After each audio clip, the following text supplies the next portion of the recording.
she, I think, walks into that audition and they realize, oh, we've been writing a show for Barbra Streisand and we didn't know it.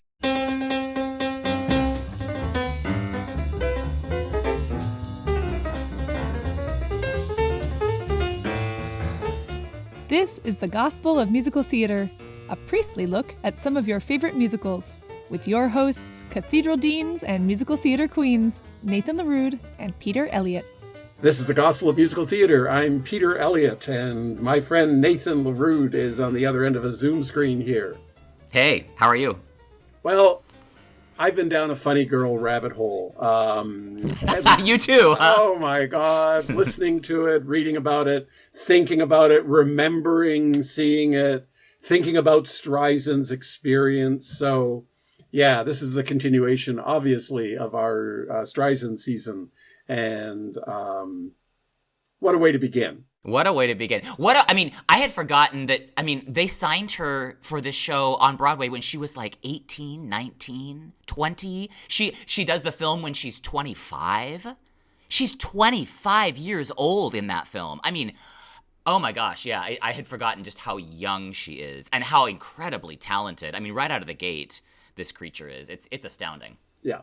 They're... and she'd been singing torch songs before then. In some ways, she'd been living in a Fanny Brice kind of world, a Florence Ziegfeld world. She found, I think, the aesthetic of that period, the big songs of that period, even the comedy of that period, to be strangely resonant for a woman of her years. Yeah, she's a throwback already, right? She's doing cabaret shows. She wears a lot of her own clothes in the film. Irene Sheriff, the costumer, let her keep, because basically what Barbra Streisand was wearing around town was 20s and 30s, vintage outfits before she was the first hipster. She was doing vintage vinyl, vintage outfits, vintage songs, and nobody knew what to do with her. There was no context for that. Now I get that, right? Like she's a throwback, she's a hipster. But that was not a thing in the 60s when she was doing it. Yeah, and kind of this interesting combination. We talked about this a bit in the last episode as we introduced the series, but the countercultural, like a person very much 1964. So we're just past the assassination of John F. Kennedy. We're beginning to be full on into America being divided around the Vietnam War, women finding their place, early days of gay liberation and so forth.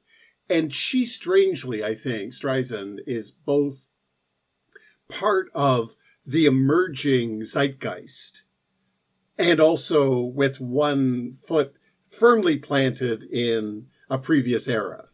Yeah, it always kind of surprises me when she'll tell a story in the autobiography about going, especially early in her career. Like they go to meet Princess Margaret. I think it's maybe the opening of the Funny Girl film or something like that. And she discovers that Princess Margaret has all of her records, which is kind of tossed off as like, well, of course everybody had my records. And I want to ask you, Peter, did they? Like, was she a major? My read has been that she was kind of a niche. Like, people who were into the Great American Songbook, people who were into jazz, people who were Barbra Streisand, gays, loved her, people who listened to Edie Gourmet and Judy Garland and Norma Zimmer and maybe Lawrence Welk. How popular was she? Or was she, because she was not the Beatles. She was not Rolling Stones. She's not Janis Joplin. For sure. And Funny Girl made a splash in a way that a Broadway show... even like you think Hamilton and how that kind of permeated consciousness across for musical theater fans, but even more than that, it jumped a fence. People was a chart topper, right? Everybody knew People, even if they before didn't know the show. Before the show opened. Yeah, she released it, and it's a strange and wonderful song. We'll talk about it. Oh my God!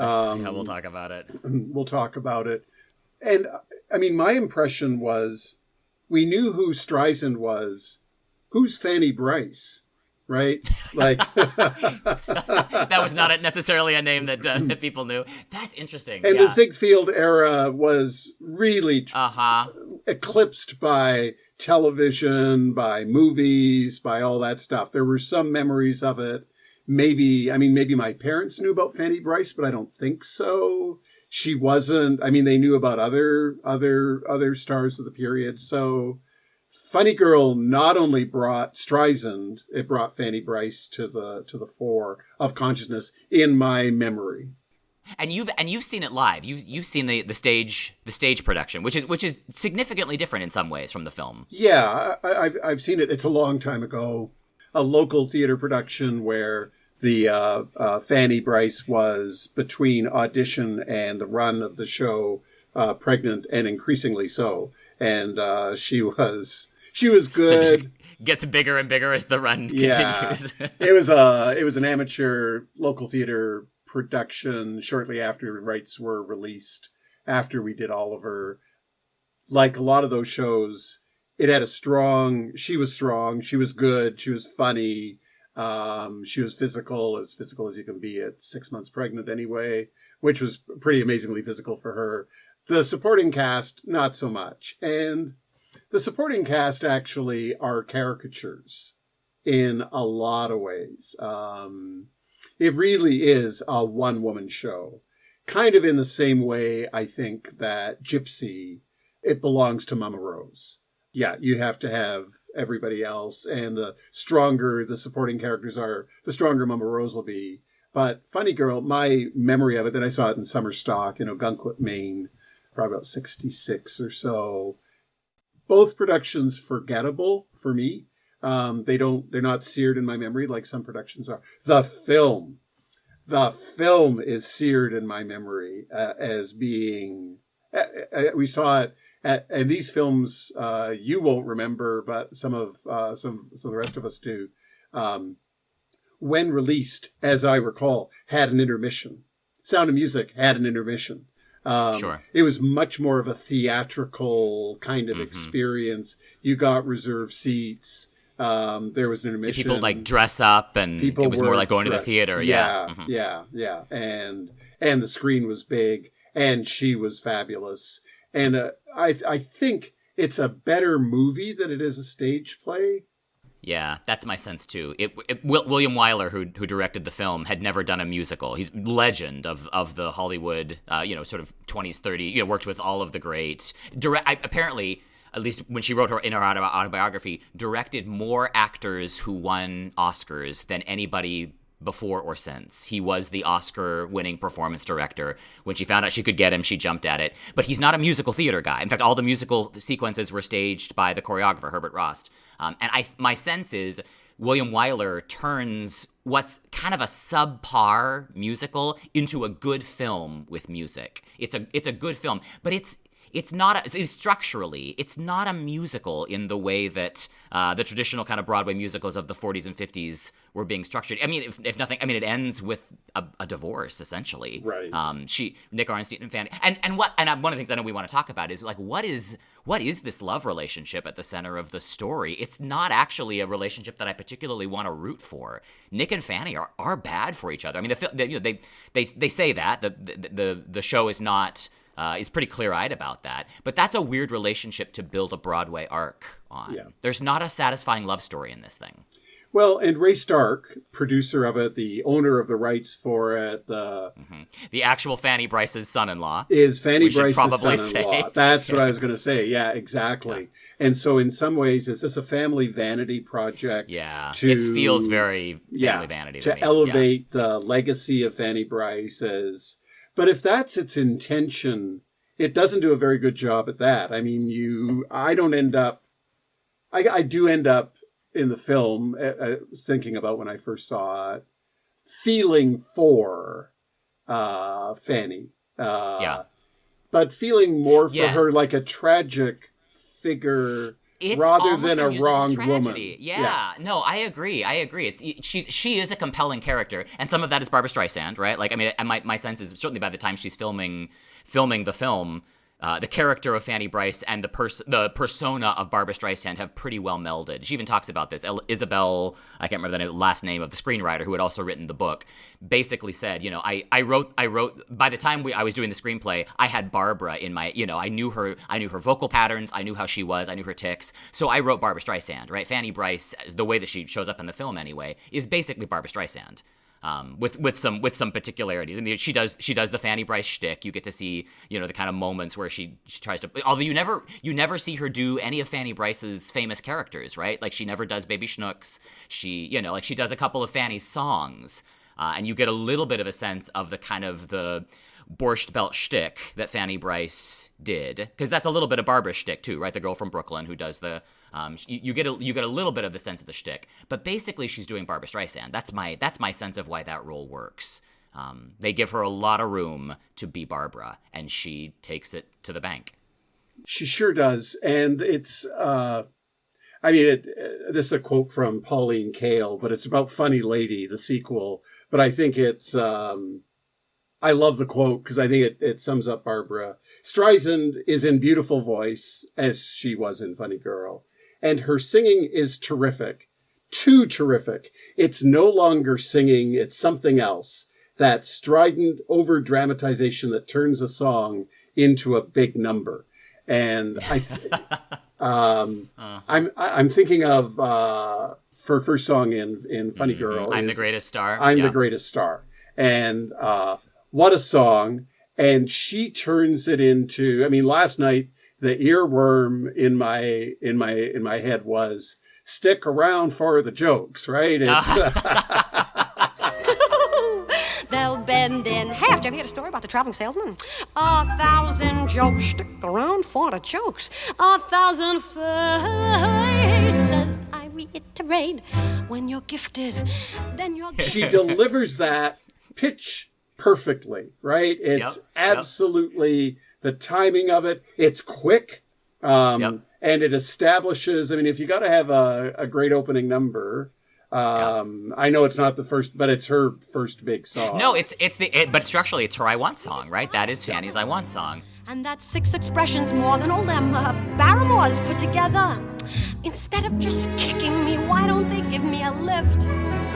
Well, it must be a plot, because they're scared that I got such a gift.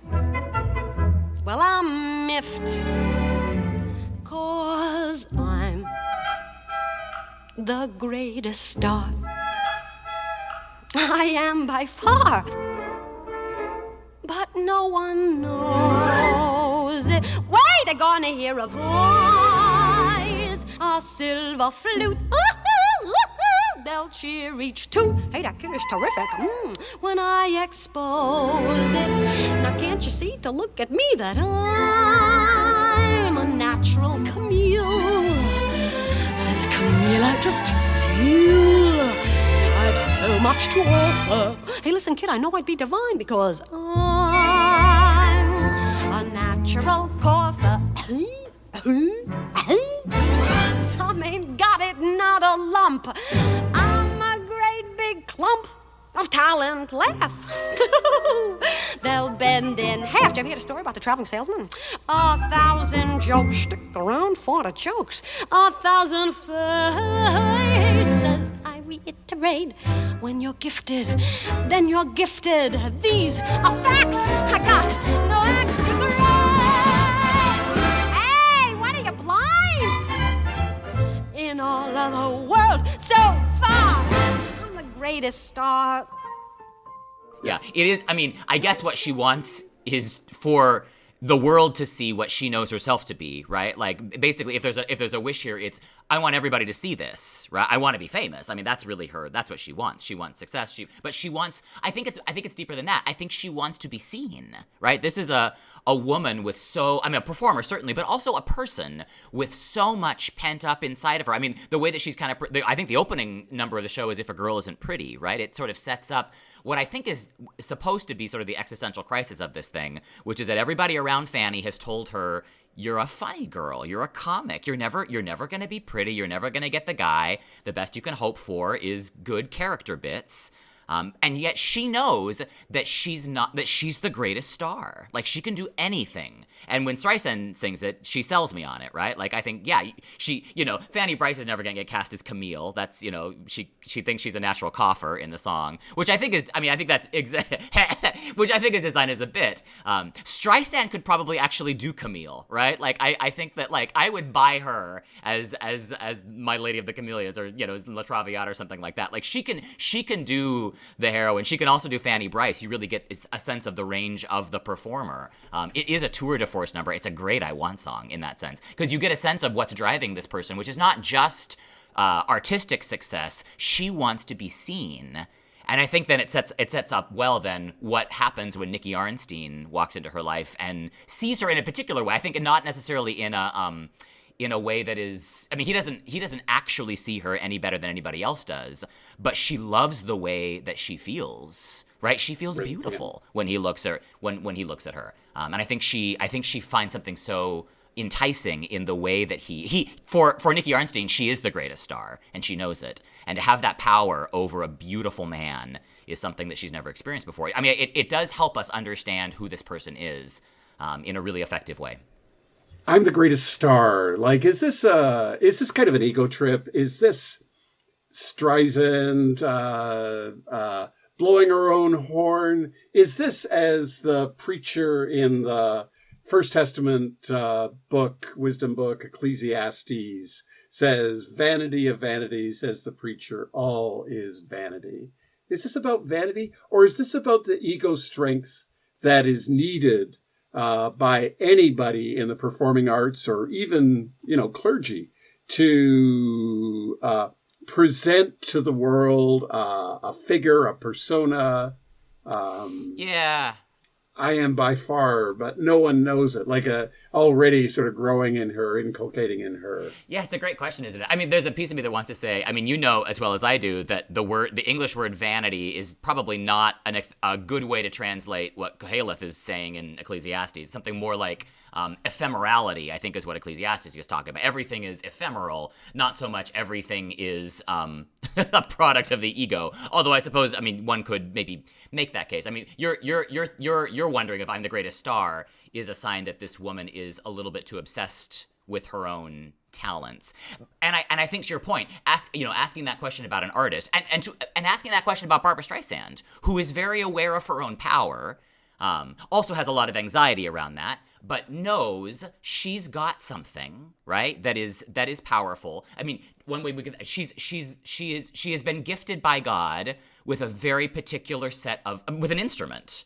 And she knows how to effectively use that instrument. I mean, I might say to the glory of God and the upbuilding of God's kingdom in the context in which that's meaningful for her, which is the context of the Broadway stage or being with an audience. But this is where, like Barbra Streisand does have, I think, a quasi-mystical sense of what it means to be gifted as an artist, and then what that means in terms of how she can connect with an audience and kind of her responsibility in terms of how she stewards that gift and how she connects with an audience. I think that's where a lot of her stuff around control come in, right? She really cares deeply about what is happening. I mean, to be truthful is the most important thing for her. She at one point in the it's actually when she's talking about Funny Girl, she has this beautiful little meditation on how she learned how to read an audience doing Funny Girl night after night, which as we've talked about is not a discipline that she loves, right? Having to show up and kind of walk through a set performance every night she really struggled with. But she says, I learned how to read the audience before the show even started. There were speakers in my dressing room. Every theater has them. So an actor can follow the action on stage and know when his entrance is coming up. And when they're on, they pick up any noise in the auditorium. So she says, I could hear the rustling of the audience as they came in. I could assess their personality by the sounds of the conversation as they were getting into their seats, how they responded to the overture. And she says audiences are very different. She talks about the difference between a Tuesday night audience, a Friday and Saturday night audience when people are drunk and they want to have a good time. On matinee days, it's usually women outnumbering the men. There's a lot of chatter. She says there's a rustle of shopping bags. And she says the audiences that I came to enjoy were the people who I worked hardest for. They were appreciative, so I felt the need to give back. If I sensed negative vibrations, I held back. More actors would have tried to win them over. I didn't. And she says, like, audiences are truth barometers. I think it's in the next session.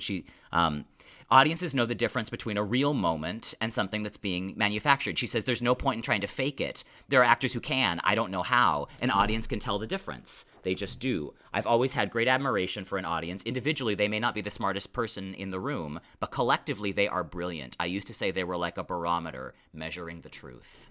So she feels very much, I think, in touch with her audiences. She feels a responsibility to her audience. She respects them.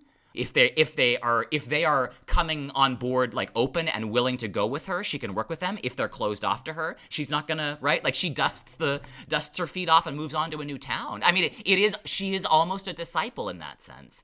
There's something very mystical to me about her approach to performing. And I think I'm the Greatest Star picks up on some of that, right? That the song is written in the voice of Fanny Brice, who is performing, I mean, she's doing shtick, right? She wants to make an audience laugh. Barbra Streisand, I think, actually is not that concerned with making you laugh. Barbra Streisand wants to make you cry, right? Like she wants to cry, and she wants to make sure that when she is crying, it's real tears because she's feeling something, and she thinks that when she is actually feeling something, you can feel that. And I want to say, like, I think she's right. I think that's my sense a little bit of what it is to be a preacher and to be in connection with a congregation, right? Where similarly, right, like you do learn how to read a room, and you learn kind of how, like, where people will let you take them. And you can, it's like, and when a congregation is willing to go somewhere with you, you kind of warm them up a little bit, you get them to laugh, there are tricks. Stick around for the jokes, right? Like, I'm with, as Camille, I just feel, but like when I'm doing the Borscht Belt shit. I mean, there are tricks I think that a performer learns, that a preacher learns, in terms of how to get people to feel safe enough in your hands. Where then, I used to have a preaching professor who would say, if I can make you laugh in the first, minute of a sermon, I can get you to cry by the end of it. And it is a trick, it's a gimmick.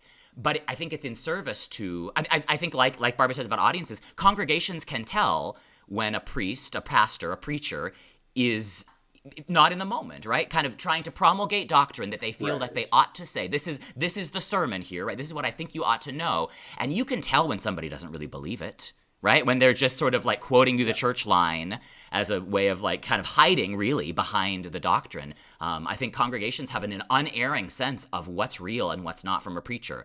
And I love that Barbara brings that sense of authenticity to her role as a performer. That makes really, so in that sense, like I'm the Greatest Star, I think could be, it's like any preacher with a healthy ego could probably sing a version of this, right? Like we all think we're the greatest preacher. Yeah. Well, and when you and I teach musical theater, we always talk about the various ingredients, the book, the songs, the lyrics, the performers, but then always the most important part that makes a piece of musical theater work or not work is the audience's response. They are an essential part of, in the same way that a congregation, a sermon preached without a congregation, is nothing, right? So it's this interplay, and into all that comes this notion. I mean, Jesus talks, like in the Sermon on the Mount, for example, a lot about hypocrites or play actors. The notion that an actor puts on a mask, in the ancient world, literally put on a mask, and was someone else, and then there was somebody else behind. And Barbara wants to smash that convention in a kind of iconoclastic 1960s sort of thing. If, as you say, she wants to cry. She wants to laugh. She wants the authenticity. And we're back to method acting, which we talked about last time.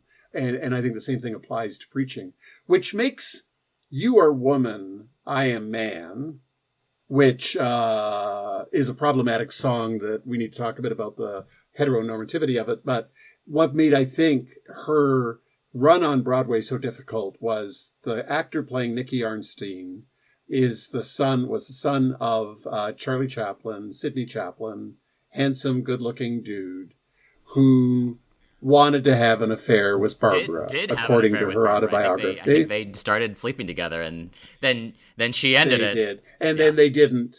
Yeah. And then he was horrible on stage to her. Horrible. Calling her names, hitting her. And I think it gives us a window into the before Me Too movement and early feminists. She was being abused on stage, at least as she tells it. And it's such when I heard her interviewed on NPR, just as the book was being published, this was a story that she told on the air. It clearly has left scars in her. understandably so. And my point is, she was not believed.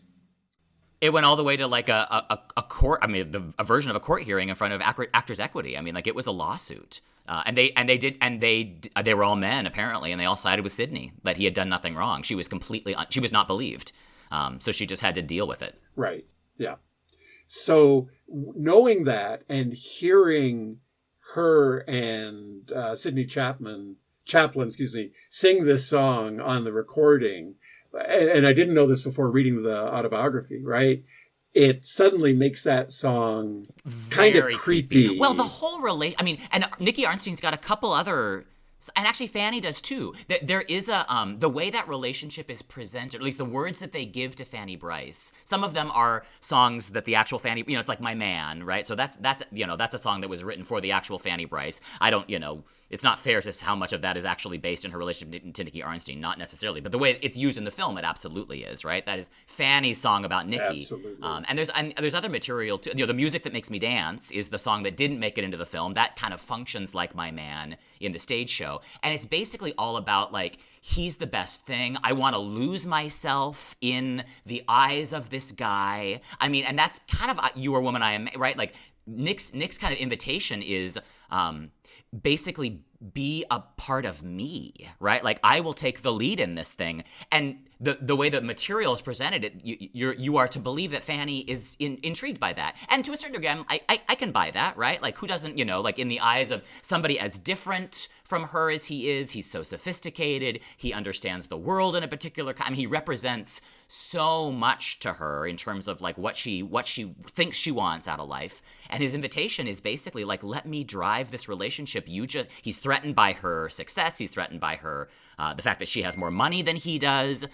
There's a whole kind of fragile male ego thing at work in this. Like her job is to soothe him.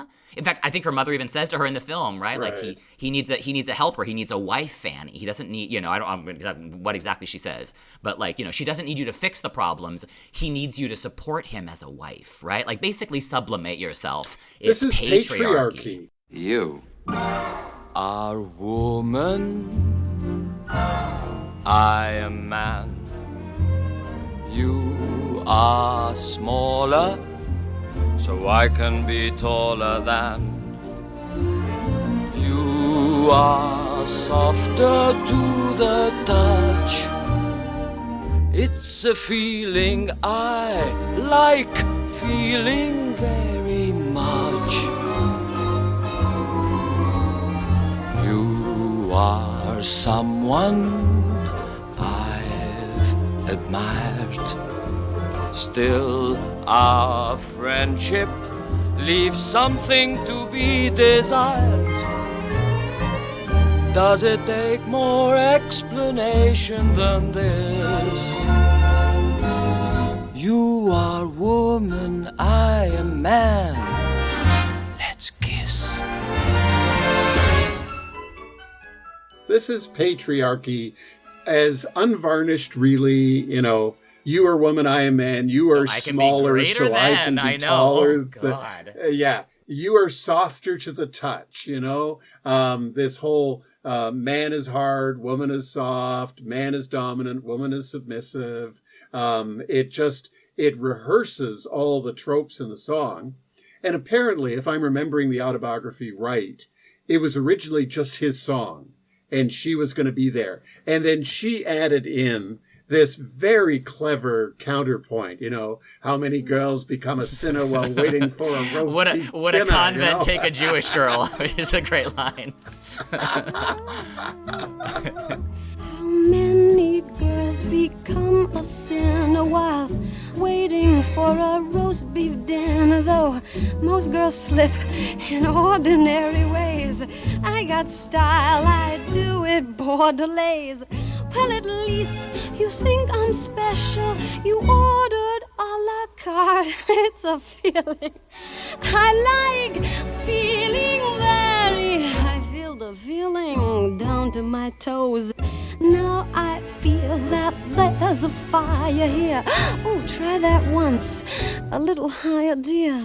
What a beast to ruin such a pearl. Would a convent take a Jewish girl? Do you suppose he wants his dinner back, etc.? Yeah, and I think by doing that kind of counterpoint, if and by inserting it into what Ray Stark wanted to kind of have Fanny Brice, I think, be the little woman and Nick Arnstein the big man, and the big man betrays the little woman, and that's the tragedy.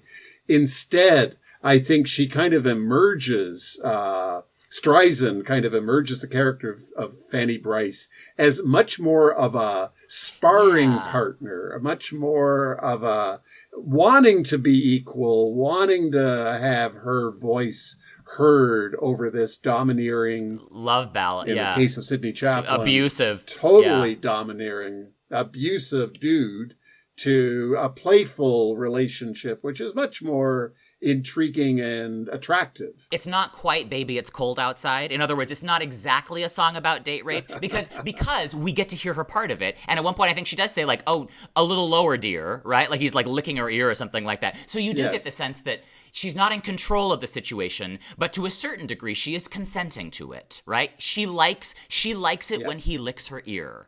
And that to me, actually, I mean, like that's what keeps this from being a really problematic song about a rape. She is being manipulated for sure. She's being gaslit in a certain kind of way. And she likes the attention, and physically she likes what he does to her body. So there is a piece of me that wants to, I don't want to lose that part of the story, the part where, and you know, in the film, right, the next scene is them like she's eating a huge plate of lobsters on a dock in Baltimore, and you know, like this woman is ravenous. The guy even says like, lady, I've never cooked 4 lobsters for one person. She's like, put the water on again, right? Like, I mean, he opens up in her hunger, physical hunger. I think some of that is like, she's having sex for the first time. It's like he rocks her world. So like, there's a piece of me, it's like, I remember the first time that, it's like, I recognize that, right? Like when your body comes alive for the first time. So I don't want to lose that part of Fanny. I think that's that tells us something really important about the character, the way it's being presented in the material, right? This is a woman who has been starved for physical affection, to be beautiful, to be loved. She finally has it. I want to see that part. And You Are Woman, I Am Man is setting that up for us.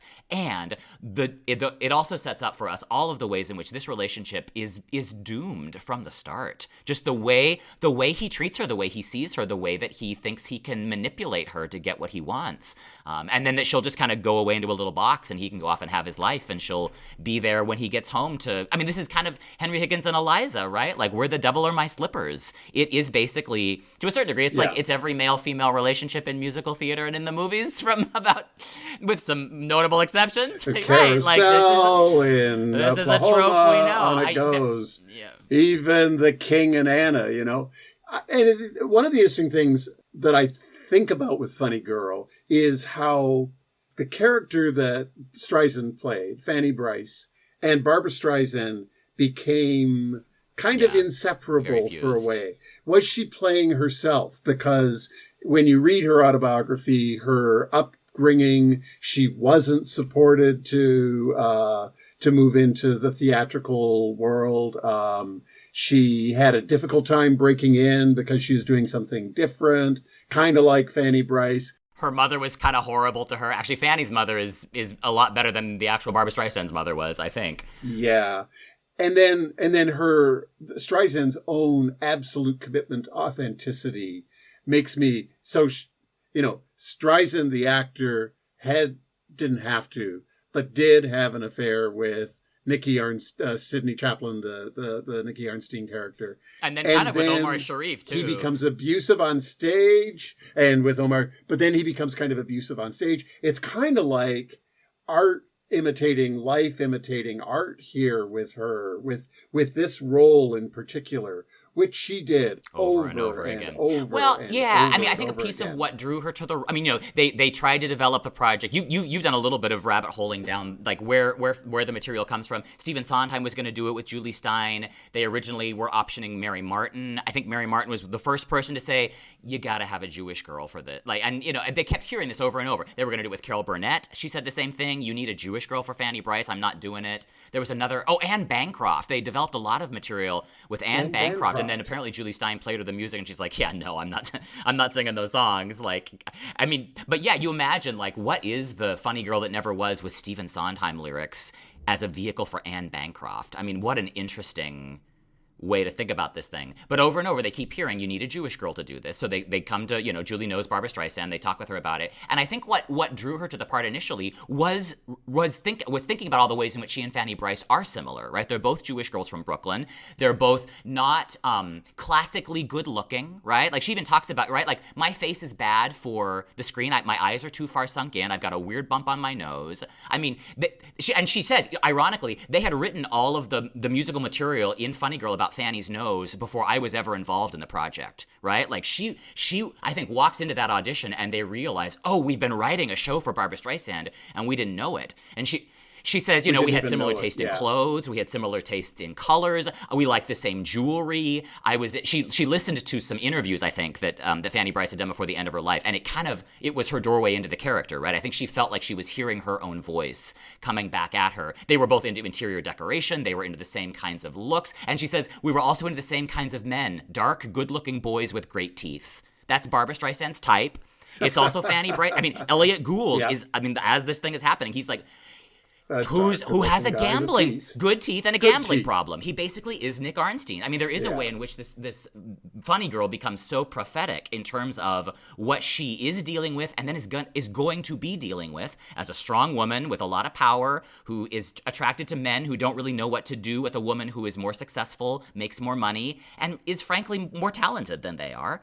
I think that becomes kind of so there is a way in which Fanny Brice and Barbra Streisand, certainly by the time the movie is being filmed, are essentially fused. She is doing the persona of Barbra Streisand. I think she would be the first person to say, what you get on stage when I am being Barbra Streisand is a character I am playing. That is not who I am in my bathtub. That is not who I am at home with James Brolin. I am giving you a character, but that character is essentially kind of we see it kind of in formation in Funny Girl. It is who she is, the persona that she is. We might say, this is kind of taking it back to Jesus again, right? Like this is her mask. And then every once in a while, I know you want to talk about my man. I think there are moments where that fusing, because she's a method actor, you actually, my sense is you get a little bit of a sense of Barbra, like the actual person, the hurting human child, Barbra Streisand. And I think one of them is My Man, which she insisted on performing live. Every other song in the film is pre-recorded. She had to lip sync to it, which she hates. But My Man, they watched it in dailies and she said, I know I can do this better if you let me sing it live. And that's what they filmed, is a live performance of her singing My Man. And you talked about that, like seeing it for the first time in the theater. Oh my God.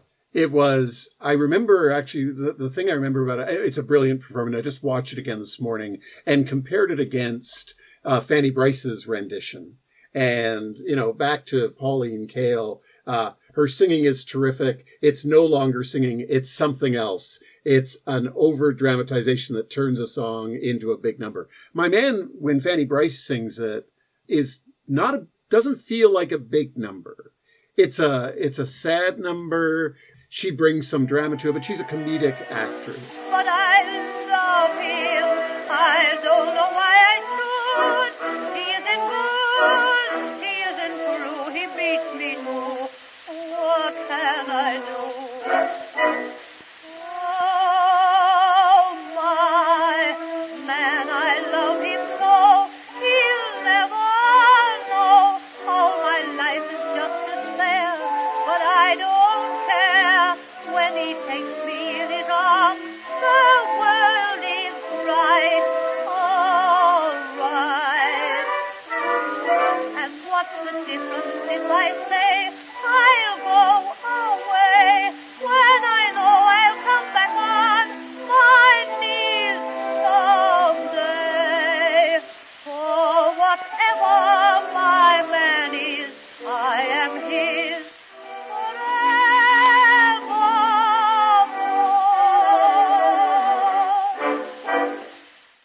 Streisand singing it. So, as you say, yeah, she's singing it live.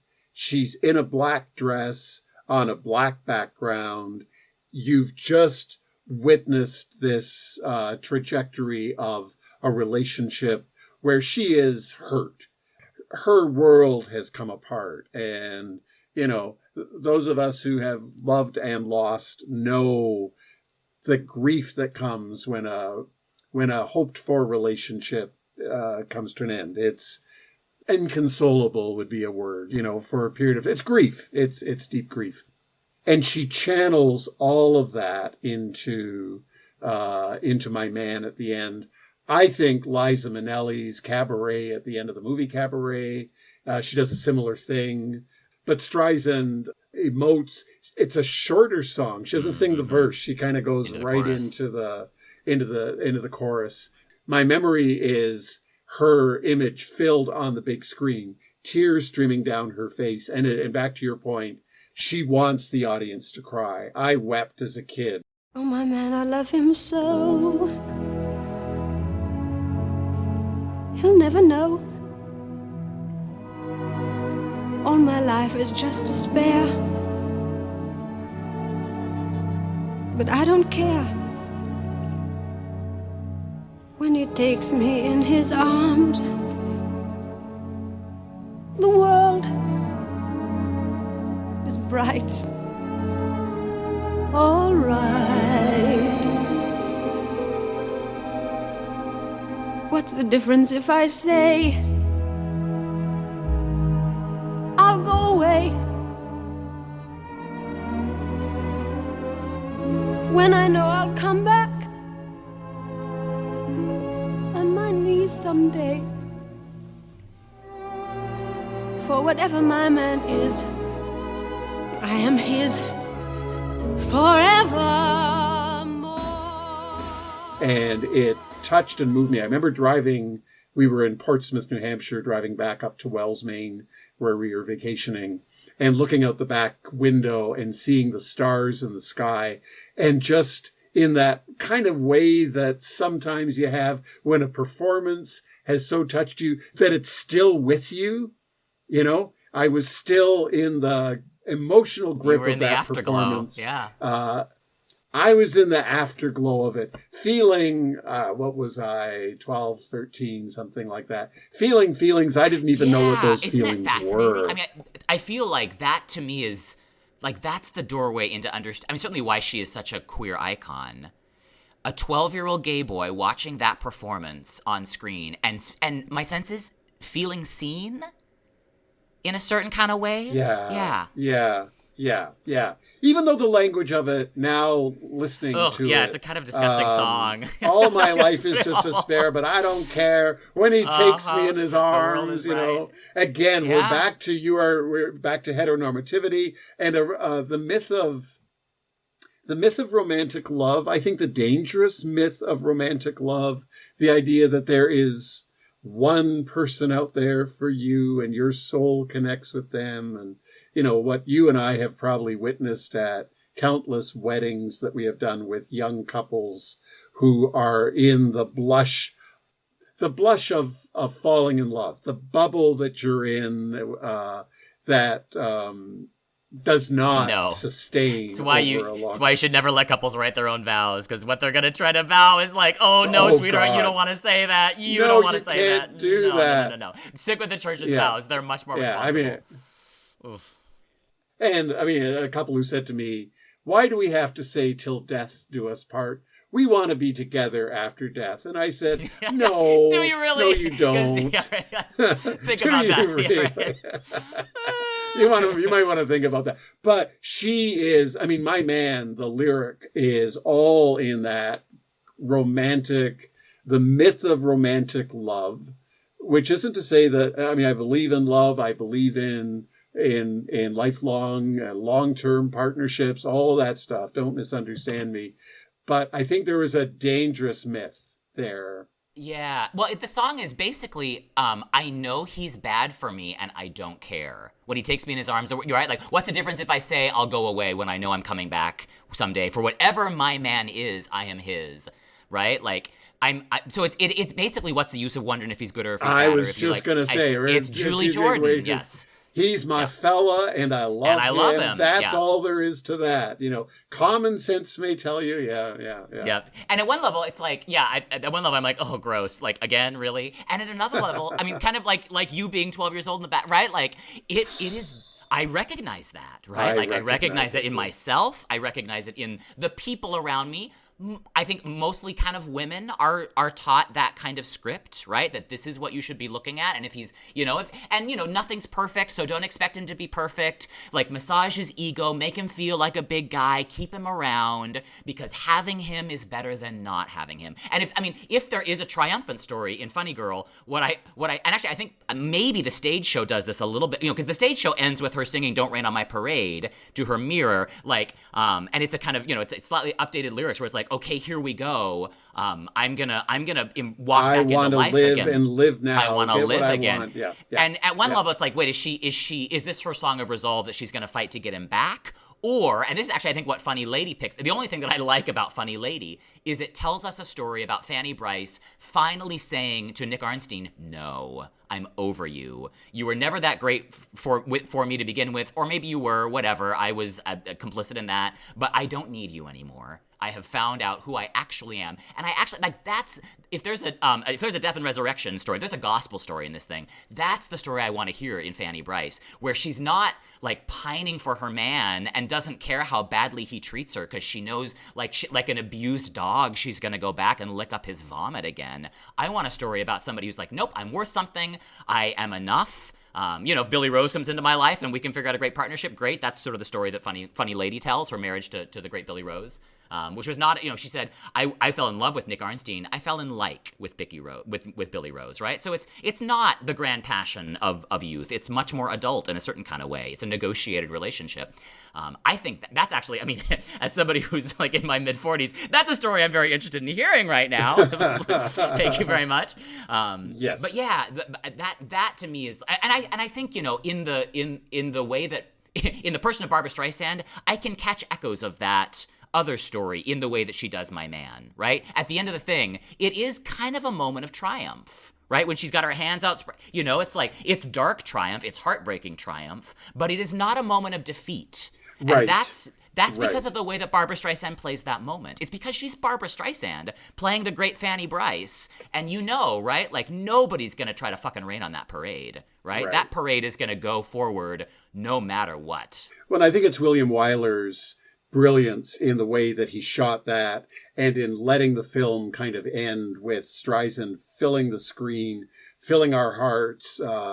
It's the right way to end the film. And she just sells that song. She sells the number. And watching it again, when I watched it just before we went on mic this morning, her emotion. There's tears streaming down her face. It just pushes out. But yeah, Don't Rain on My Parade. I always connect Don't Rain on My Parade with Before the Parade Passes By, which we'll talk about next episode with Hello Dolly. Here we've got two songs about the excitement of parades in New York City. And you've lived in New York. You've experienced the smell of the crowd, the roar of the grease paint, the smell of the crowd. But this, in some ways, is Don't Rain on My Parade a feminist anthem. I'm going to live and live now, get what I want, know how. And then, of course, then she goes into Nicky Arnstein.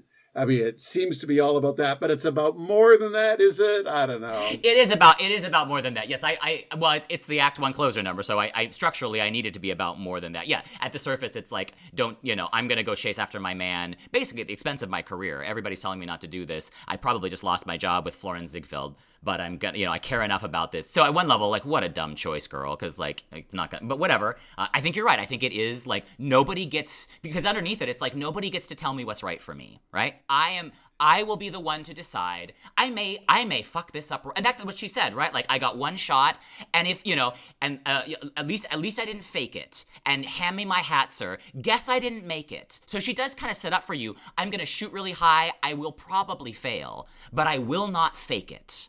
I am gonna write her commitment, and this I think is this is Barbra Streisand more than it is Fanny Brice. My commitment is to authenticity. My commitment is to truthfulness. That starts with my own sort of interior sense of, I know what's right for me. I know myself better than anybody else knows me. So I am going to fight for my own choices, and nobody gets to tell me. So at that level, yeah, I think it is a song about self-empowerment. Don't tell me not to live, just sit and putter. Life's candy and the sun's a ball of butter. Don't bring around a cloud to rain on my parade.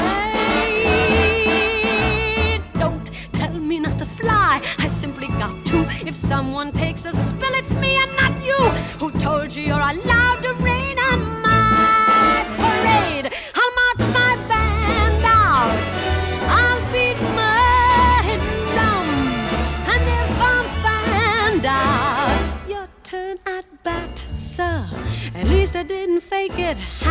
sir, I guess I didn't make it, but whether I'm the rose of sheer perfection, or freckle on the nose of life's complexion, the cinder or the shiny apple of its eye, I gotta fly once, I gotta try once, only can die once, right, sir? Ooh, life is juicy, juicy, and you see I gonna have my bite, sir. Get ready for And I mean, what's coming to my mind is Guess Who's Coming to Dinner? Film about the same time. Catherine Ross brings home Sidney Poitier to parents Spencer Tracy and Katharine Hepburn. And she loves Sidney Poitier. They are a white upper middle class family. They don't want a black man as part of their family. And that's what the film goes on about. So it's a civil rights movie. It's a great movie. But the point is, I think that what's similar is this self-empowerment. I'll make my own choices. 1964. She sings that, and Streisand now, not Fanny Brice, does make her own choices. She sings the song she wants to sing. Her career trajectory is her own unique way of coming at things. Nobody is going to rain on her parade. Nobody's going to rain on her parade. No. And that, I mean, that song has become so like iconically associated with her, but it's such a it's a primal cry of, I mean, like, yeah, empowerment, release. I mean, you think about that famous shot, where they're on the tugboat, right? Yeah, the Statue of Liberty shot. I mean, the fucking Statue of Liberty. I mean, they're layering this stuff on as thick as, and I am here for it all. Like, that Absolutely. It's a brilliant moment. It's a brilliant moment. It's one of my favorite, staged numbers for like, I just think that, and that's all Herb Ross. That's not William Wyler. That's all Herb Ross, directing the hell out of that number. It really, really works. It's a great moment in film. Yeah. So people. Before we finish, we need to talk about people. So is it really true? She apparently she went to Bob Merrill, the writer of that lyric, at one point, and she said, only half kidding, isn't it people who don't need people who are the luckiest people in the world? Which I think is her way of telling us the autobiography. Like, I don't really know what this song's about. Nobody really, like, Bob Merrill, I don't know if I want to call him an unsuccessful lyricist. He's doing something very interesting as a lyricist, which is giving strange, unspecific, almost elliptical Zoan cone-like lines. That it's like, what does that mean? People who need people are the luckiest people in the world. We're children needing other children, and yet letting our grown-up pride hide all the, I'm going by memory here, inside, looking more like children. So I guess children. It's like, we're all really vulnerable. We're all basically kids, but we try to pretend we don't need each other. I think that's what he's saying.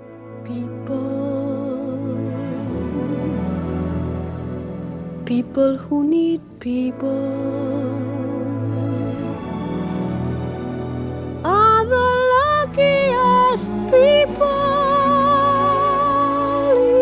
in the world.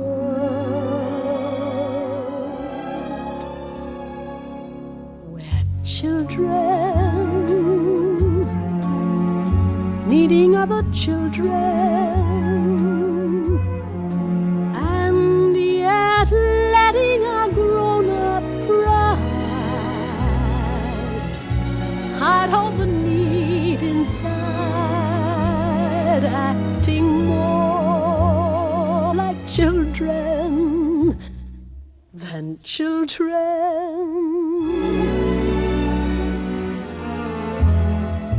Lovers are very special people. But then it's like, lovers are very special people, and then it does pivot to what, as you say, that kind of toxic, with one person, one very special person, a feeling that deep feeling in your deep soul. in your soul says you were half, now you're You're whole. No more hunger and thirst. But first, so like one way I can think is like, is this just in praise of extroverts? Like, as an introvert, I want to say I mean, I'm a little more with Barbara. Isn't it people who don't need people who are the luckiest people in the world? Like, I'm gonna, like, that's a song I'm very interested in hearing someone sing, maybe not. It does sort of feel to me like a sort of I mean, if I'm being cheap to it, a kind of a hymn to neediness.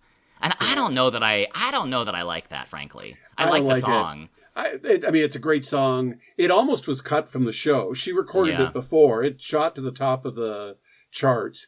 I think it's one of those songs that's better because she sings it. Yep. Right? I think it's her interpretation, whatever she found within her to connect with that song. I mean, irreverently around the house, I do it as the cannibal song. People who eat people, children eating other children, drives my husband crazy. It's Sweeney Todd, just a couple years ahead of its time, right? But, more hot pies. They all deserve to die. They all deserve to die. Yeah, I don't know. And how do you explain the popularity of it? That's the other. That's my question. That's what I mean. Here again, I'm actually an actual question of somebody who was there. Why was this song such a hit? Is it her? I mean, like there is a way in which the melody and the way that the the lyric works for her, not because it says anything particularly interesting or even like intelligible, but because those syllables show off her voice so well. Yes. People who need people. I mean, like, the way that she can use those P's, those vowels. I think the second... Lovers are very special people. Are very special people. I mean, like, she's almost... It's where you start to hear Barbra Streisand the parody. Right? She's almost doing a drag performance of her own drag character. I think because she was going to become such a juggernaut, when she first recorded it, nobody knew she was going to become a juggernaut. But it is distilled Barbra Streisand, that sound that she produces on that song. So that's my best argument as to why people became a phenomenon. I mean, similarly, why did Send in the Clowns become Stephen Sondheim's greatest hit? It's actually a very simple melody. It's hymnic almost in its character, and I think its obliqueness. It can almost mean anything. What does it mean? What does this mean? Send in the Clowns. No, I mean, when you see A Little Night Music, you know what it means. It functions beautifully within the show. In Funny Girl, it almost feels like it's a moment out. We've got the plot going on. Okay, now Barbara's going to sing People. And then we'll carry on. Because that's her big hit. And then well, it's their love. I mean, if we're going to go back to the relationship between Nick and Fanny, which I have pretty well lambasted, it is, I maybe want to say, like, maybe the one moment of authenticity between these two characters, certainly, right? Like, she is telling him something about herself, I think, which is like, both like, I need people, I need an audience, I need somebody to perform with. I mean, in the context of the show, like, they've just come from her mother's saloon. She's taken him back to this party, and he's like, oh, you better go back into all of your, all the people of Henry Street back in there. And I think a little bit of the immediate sense of the song is, I need all those people, right? Like, they are the ones who have, it's Mrs. whatever her name is who told me I wasn't pretty, and I had that voice in my head. It's also like my own mother, who's been nothing but supportive of me and always believed that I could do anything. I need those people. And then she sort of turns to him, who represents a completely different world, right? He's sophisticated, he's wealthy, he's all the things that she isn't. And it's kind of her way of saying, like, I think I kind of need you too, or I'm at least falling in love with you. Like, I can't be alone in a room. There's too much of me. I need an audience, whether that's an actual audience who's paying to see me perform, or someone in my life who can actually see underneath my hypocrisy, the mask I'm wearing, and love the real, very vulnerable, scared child who thinks she's not pretty and not lovable. I need people. So at that level, it's like, yeah, Fanny, it is an anthem to neediness. It's Fanny saying, like, be very careful with my heart, because it's a pretty tender thing. And, Nick mostly just listens, but at the end, it's like they do have this lovely moment where he kisses her, and then he says, okay, I'm, going off to gamble now, and I won't see you for a year. And she, sends him off into the night, and she hums. So I don't know. There is something very sweet to me about Fanny letting herself be that vulnerable with Nick. Barbra letting herself be that vulnerable with her audience. I think there's something truthful in what's being said there. Although, as we've said, the lyric is odd and elliptical at best. Yeah. I wonder just, whether part of what the appeal is this deep sense of needing. I mean, the song ends up being about one person, one very special person. But whether it's really about we need community. We're social animals. And there's no getting apart. You cannot live life alone, really.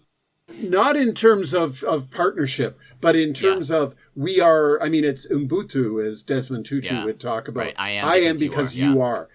We only know ourselves in relationship, and we are most alive. And I'm not talking about romantic relationships. I'm really talking more about community, about, and I think it's one of the values that church at its best can give people is an experience of the joys and the sorrows and the frustrations and the maddening craziness of being with people, because we need each other.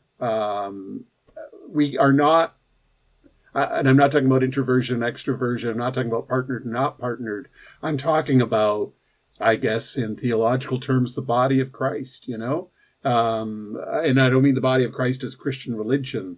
I'm thinking of the body of Christ as all human beings, and whether there's a kind of universal theme about people who need people, is like every people, I guess.